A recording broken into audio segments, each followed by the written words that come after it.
Well, I know, Patrick, you like me to give you exclusives, so I'll give you one here. One of my colleagues is now isolating for 21 days. We offer sexual health services, and last week he spent about an hour with two men dealing with what he thought were herpes lesions, only to be told they were monkeypox. And we've had to change all our protocols now, because if people are coming in for sexual health testing, monkeypox looks a bit like herpes, can be syphilis, can be molluscum, which is another pox virus.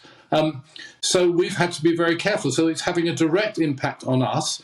Any doctor who spends an hour scraping lesions from these two men it has exposed himself to the risk. And so he's now at home for 21 days in his own personal new lockdown after COVID. It is contagious, certainly by intimate contact. I mean, I'm not a virologist, but what I understand, it's now become transmitted sexually, and that's my concern at the moment, because we have to protect ourselves and our staff from exposure to this. Yeah, Dr. Chris, I'll bring you in on this. Is it deadly? Can it kill you? This is a member of the family of viruses called pox viruses. It's a big family, and they include historically smallpox, which we eradicated in the late 1960s and which was pretty deadly. But this one is not an infection normally of humans. It's actually carried by small rodents, despite the misleading name, in parts of Africa. But it can jump the species barrier and get into things like monkeys and occasionally get into things like us.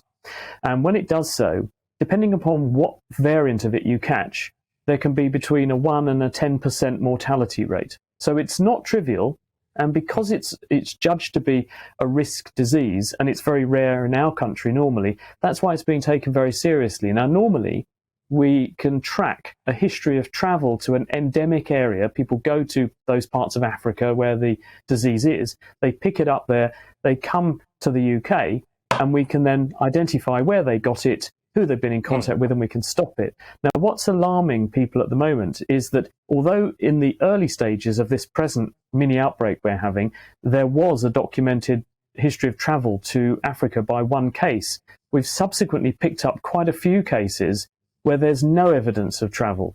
And that suggests it's now spreading in the community.